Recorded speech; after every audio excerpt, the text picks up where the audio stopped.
In this video, we would like to create an avenue for us to take a step back in analyzing whether are we really leaving no one behind with regards to our agenda in meeting the Sustainable Development Goals.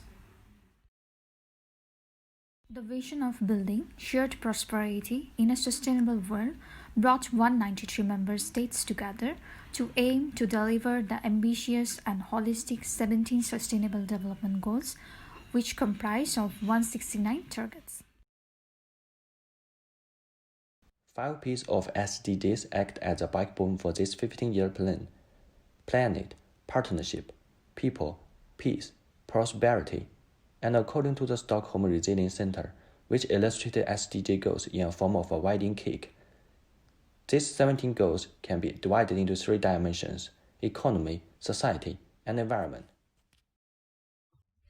It has been 5 years since we first implemented these goals, and perhaps you wonder where do we stand now. Here's a quick glance of the performance of some of the key SDG goals. Ending poverty by 2030 is a huge question mark.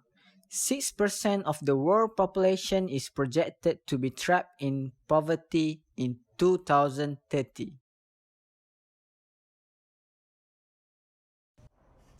Millions more are undernourished, increased to 821 million in 2017 from 784 million in 2015. 670 million children have low proficiency in reading and mathematics.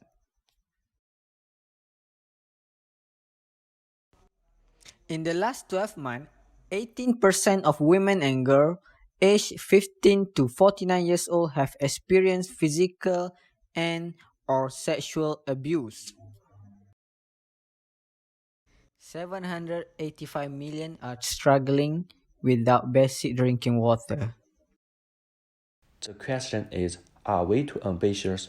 If we take the example of Africa region, in order to end the extreme poverty by 2030, the region is required to grow at a double digit of at least 16.6% per year between 2015 and 2030.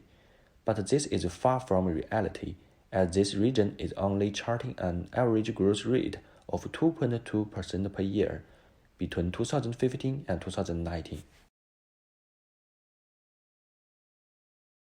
Thus, is it fair to apply the same goals globally without taking into account the strengths and weaknesses of each nation? Did we consider the unfinished task of Millennium Development Goals? In order for us to surmount the challenges, it is pivotal for us to deep dive to understand why this agenda is particularly challenging for certain countries, especially the developing economies. Let's take a look at 8 hurdles that would need to be crossed in order to reach the finishing line successfully. The first challenge highlighted by numerous studies is lack of finance. Developing countries requires $3.3 to $4.5 trillion yearly to finance their basic infrastructure, food security, environmental and climate change, health, and education. Next, the world population is estimated to reach 8.6 billion by 2030 from the current 7.8 billion in 2020, which means more expansion of urban land and forests being destroyed to make infrastructure for the expanding population. Inequality, namely income, gender, vulnerable population, social inclusion, and country biasness, still remain as a cancer in our society. Weak leadership, which translates to a lack of prudent public policy formulation and implementations. Narrowed mindset, overdependence of the poor on government aid and regulatory body needs to be addressed. Lack of effective data collection, which hinders the informed decision-making process.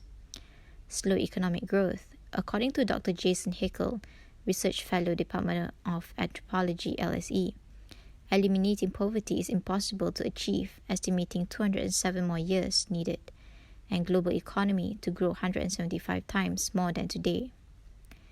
Environmental sustainability, we are confronted with the issue of greenhouse gas emission, acidification of the oceans, and loss of biodiversity due to the implications of our own economic activities. Having said that, when the world come together to aim for shared prosperity in a sustainable world, it opens the door for the marginalized group to be given the same priority. In the world of developing economies, the progress of ending poverty, creating healthy lives, and women empowerment are moving in a positive trajectory, with this one common agenda.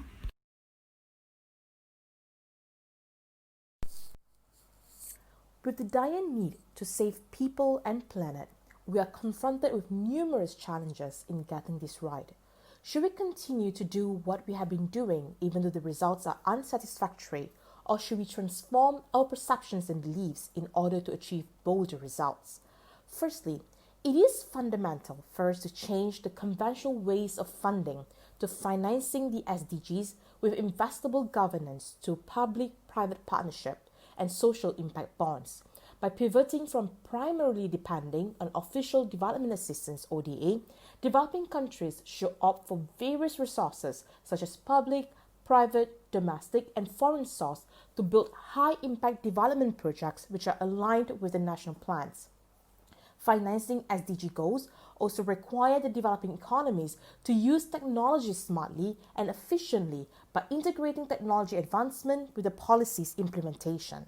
This can be achieved with the help of artificial intelligence, AI, smart cities, fintech, and science, technology, and innovation-based incubators. Apart from that, the ambitious SDG goals demand us to rethink and redesign the world's operating system by not relying merely on linear economy, but to adopt innovative ways in ensuring that we deliver the results. Numerous studies have been put forward that implementation of circular economy, whereby resources are kept in the closed loop as a way to reduce waste, and sharing economy, which provides a shift from resource ownership to assessing resources by using underutilized resources or assets, will be able to deliver the mandate that we are shouldering. But by just having policies without effective implementation will not translate our vision into reality. And now we encounter a higher intensity of challenges with COVID-19. While it seems beyond reach, is there any harm in trying? Do let us know your thoughts in the comment section below.